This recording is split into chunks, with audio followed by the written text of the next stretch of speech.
Hello friends, welcome to our channel. நீங்கள் பார்த்துட்ருக்கிறது நம்ம உழவன் பாதை. இன்றைக்கி நம்மளோட சேனலில் என்ன வீடியோ பார்க்க போகிறோம் அப்படின்னு சொல்லி பார்த்திங்கன்னா, இது வந்து மரிக்கொழுந்துங்க. இந்த மரிக்கொழுந்தை பிளான்டேஷன் பண்ணியாச்சு. இது வந்து வாங்கி ஒரு 15 டேஸ் இருக்குங்க. 15 டேஸ் இருக்கும். வாங்கினா செகண்ட் டே வந்து பிளான்டேஷன் பண்ணிட்டேன். ஏன் அப்படின்னு பார்த்திங்கன்னா, கொஞ்ச நாள் வந்து எப்போவுமே பேக்கெட்டில் வச்சுருப்பேன். இப்போது வந்து நம்ம வாங்குகிற செடி எல்லாமே செம்மண்ணில் வந்து மணல் மாதிரி வெறும் அந்த பவுடர் மட்டும் சலித்து பேக் பண்ணுறாங்க. நர்சரியில் டெய்லியும் தண்ணி ஊற்றுறனால அதோட அந்த ஈரத்தன்மை வந்து 2 நாளைக்கு தாங்க தாங்குது. அது கூட தாங்க மாட்டேங்குது. அதனால் மண்ணில் வச்சிட்டோம் அப்படின்னா கொஞ்சம் ஈஸியாக இருக்கும். 2-3 நாள் தண்ணி விடலான்னா கூட அது தாக்கு பிடிச்சிக்கும் அப்படின்னு சொல்லிட்டு விட்டுட்டேன். இப்போ பார்த்திங்கன்னா, இதை வந்து எப்படி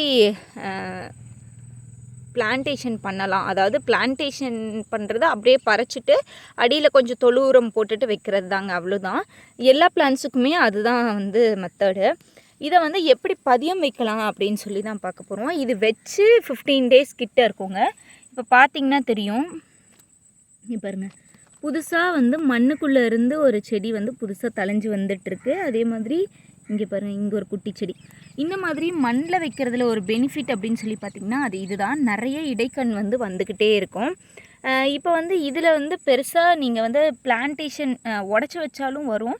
இதை என்ன பண்ணலாம் அப்படின்னா, இந்த மாதிரி சின்ன சின்னதாக இருக்குது பார்த்திங்களா, இப்படி குட்டி குட்டியாக இருக்கும்போதே என்ன பண்ணலாம் அப்படின்னா, லைட்டாக இதை வந்து மண்ணுக்குள்ளே வந்து கொஞ்சம் இது பண்ணிட்டீங்கன்னா அது கொஞ்சம் ஈஸியாக அடுத்து ஒரு செடி வந்து உருவாயிடுங்க. இங்கே பாருங்கள், இந்த செடியை மாதிரி லைட்டாக ரொம்பலாம் ஒன்றும் பண்ண தேவையில்லைங்க. இந்த மாதிரி இது பண்ணிவிட்டு இதை உள்ளே வச்சுட்டு இதை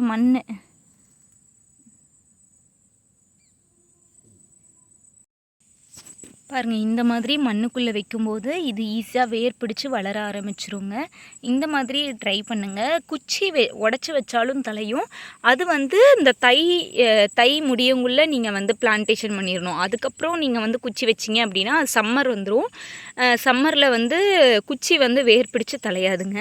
இப்போ வந்து இந்த மரிக்கொழுந்து எப்படி பண்ணுறது அப்படின்னு சொல்லி பார்த்தாச்சு. அடுத்து இந்த மரிக்கொழுந்து, இது ரொம்ப ஈஸிங்க. இது ஈஸியாக வந்து சைடில் இங்கே பார்த்திங்கன்னா தெரியும், இது வந்து தானே வந்தது. ஒரு 30 டேஸில் நல்லா வேர் பிடிச்சி புதிய கண்ணாக மாறிடுங்க. இது வந்து நான் வந்து இதுக்கு எப்படி பதியம் போட்டேனோ இதுக்கு பதியம் போட்டிருக்கேன் பார்த்திங்களா, அந்த மாதிரி இங்கே பாருங்கள், இதில் வந்து பதியம் வச்சுருக்கேன்.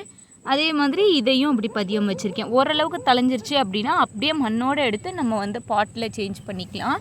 அடுத்து இங்கே பாருங்கள், இது ஒரு சின்னதாக இருக்குது பார்த்திங்களா, இப்படி சின்னதாக இருக்கும்போதே வைக்கிறது ரொம்ப நல்லதுங்க. ஏன்னா நமக்கு வந்து பெருசாக நம்ம எதுவுமே பண்ண தேவையில்ல. நீங்கள் கொஞ்சம் பெருசாகிடுச்சு அப்படின்னா நீங்கள் வந்து ஏதாவது பண்ணிங்க அப்படின்னாலும் அது வந்து தூக்கிக்கும். பெருசான குச்சி இப்போ இந்த மாதிரி இருக்க குச்சியெல்லாம் வளைச்சிங்கன்னா உடஞ்சி தான் போகும், பதியம் வராது. அதனால் இது வந்து எப்பவுமே இந்த மாதிரி தாங்க இருக்கும். ஈஸியாக வந்து பதியம் வந்துடும். அதனால் ஒன்றும் பிரச்சனை இல்லை. மரிக்கொழுந்தோட வயசு வந்து ரொம்ப கம்மி தாங்க, ஒரு 1.5 வருஷம் அந்த மாதிரி தான் இருக்கும். அதுக்கப்புறம் இப்போ இந்த தாய் செடி வந்து 1.5 வருஷம் இருக்குது அப்படின்னா அடுத்து பக்கத்தில் இருக்க இடைக்கண்லாம் நிறையா இருக்குது அப்படின்னா அது ஈஸியாக வந்து க்ரோ ஆகிடும், சர்வே ஆகிடும். அதனால் நீங்கள் மோஸ்ட்லி நிறைய இடைக்கண் வந்து வச்சுக்கிறது ரொம்ப நல்லது. இது வந்து தோட்டமாக வைக்கும்போது 1 இயர் வச்சுக்கிறாங்கங்க. ஆனால் நம்ம வீட்டு செடி வந்து எவ்வளோ வருஷம், நான் பாட்டி வீட்டில் ஒரு டைம் பார்த்துருக்கேன். நான் சின்ன வயசில் இருக்கும்போது எப்போ போனாலும் அவங்க வீட்டில் இருக்கும். ஆனால் இப்போ இல்லை. இருந்தாலுமே கூட நீங்கள் ஒரு கட்டிங்ஸ் வந்து உருவாக்கி தனியாக வச்சுக்கிறது நல்லது. ஏன்னா ஒரு நாள் இல்லைனாலும் நமக்கு இன்னொரு நாள் யூஸ் ஆகும். பாருங்கள், உங்களுக்கு இந்த டிப்ஸ் பிடிச்சிருந்தது அப்படின்னா வந்து சப்ஸ்கிரைப் பண்ணுங்கள்.